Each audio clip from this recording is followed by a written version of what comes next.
नमस्कार, मैं जितेंद्र जैन और आप देख रहे हैं खबर समय जगत। आई नजर डालते हैं आज की कुछ ताजा तरीन खबरों पर। भोपाल मध्य प्रदेश में वकीलों पर हो रहे लगातार हमलों के विरोध में Madhya Pradesh state bar council के द्वारा प्रेस वार्ता का आयोजन किया गया। गौरतलब है कि जबलपुर के सिहोरा तहसील में अधिवक्ता सूर्यभान सिंह को न्यायालय के गेट पर गोली मार दी गई थी, जिससे वह गंभीर रूप से घायल हो गए थे। और भोपाल में अधिवक्ता मोनिश सेन पर कुल्हाड़ी से हमला किया गया था। स्टेट बार काउंसिल के चेयरमैन एवं जिला बार एसोसिएशन के अध्यक्ष डॉक्टर विजय कुमार चौधरी ने वकीलों पर हो रहे हमलों की निंदा की। उन्होंने कहा कि वकीलों पर हमले बढ़ रहे हैं, जिससे सरकार को गंभीरता से लेना चाहिए। साथ ही अध्यक्ष डॉक्टर विजय कुमार चौधरी ने सरकार से एडवोकेट प्रोटेक्शन एक्ट लागू करने की मांग की। उन्होंने कहा वे इस संबंध में मुख्यमंत्री से जल्द ही मुलाकात करेंगे। आंदोलन करेंगे, लेकिन आंदोलन में हड़ताल करने का हामी नहीं हूँ मैं।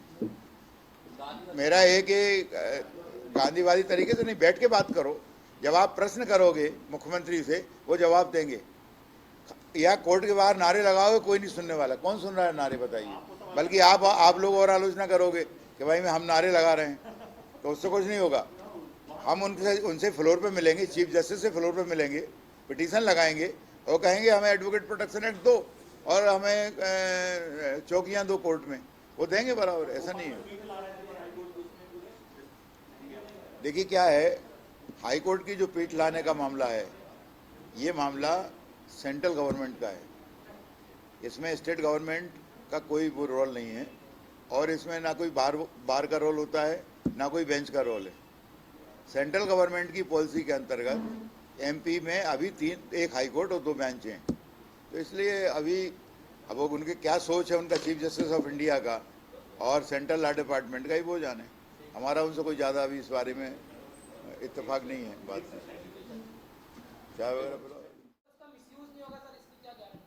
प्रोटेक्शन एक्ट का तो मिसयूज होने का सवाल ही नहीं है। प्रोटेक्शन एक्ट का कभी मिसयूज होगा नहीं, क्योंकि आप जैसे कहते हैं कि हमें किसी वकील साहब के खिलाफ केस दर्ज करना है, तो आपको खाली बार के अध्यक्ष से पूछना ही तो है कि वकील साहब आपके वकील हैं कि नहीं हैं, ये वकील साहब का कोई पुराना रिकॉर्ड तो नहीं है और हम इनके खिलाफ ये कार्रवाई कर रहे हैं, आप ज़रा समझ लीजिए इस कार्रवाई को। तो इसमें तो सबका ही भला है। कभी कभी कोई ऐसा भी आदमी हो सकता है जो गलत मामले में फंस रहा हो, तो अगर कोई अच्छा आदमी से आप सलाह लोगे तो फायदा मिलेगा करके। राज्य की सुरक्षा व्यवस्था के लिए शासन तो कड़े कदम उठा रहा है, मुख्यमंत्री तो कड़ी बात कर रहा है, लेकिन लोकल लेवल पर जो व्यवस्था नहीं है उसके लिए कौन जवाबदार है। जैसे प्रदेश के हर कोर्ट में चौकी होना चाहिए, चाहे पुलिस की। अब अगर चौकी प्रदेश के किसी कोर्ट में नहीं है, तो अब इसमें मुख्यमंत्री का तो कोई दोष नहीं है। इसमें तो शासन के उन अधिकारियों का दोष है जो कोर्ट ऑफिसर की सुरक्षा को सुनिश्चित नहीं करना चाहते। सलाहकारों का दोष है, मैं समझता हूँ। एक आदमी पर अगर ये आप दोष डाल दोगे, आज मैं कहूँ कि ऐसा एक आदमी ऐसा नहीं करता, तो मेरा कहना गलत होगा। काहे के लिए काम हमने इसीलिए आधे दिन का रोका है कि आधे दिन आप काम करिए, किसी जूनियर का काम नुकसान नहीं हो, किसी वकील का काम नुकसान नहीं हो। और चूंकि आधे दिन काम करना है, इसलिए आप आओगे भी और कॉज के लिए आप चिंतित भी रहोगे कि किस कारण से। ऐसा नहीं है कि सरकार नहीं सुनेगी, सरकार को सुनना पड़ेगी। सरकार को सुनाने के लिए सबसे बड़ा हथियार है मीडिया। जब आप लोग कल लिखोगे, कल सवेरे,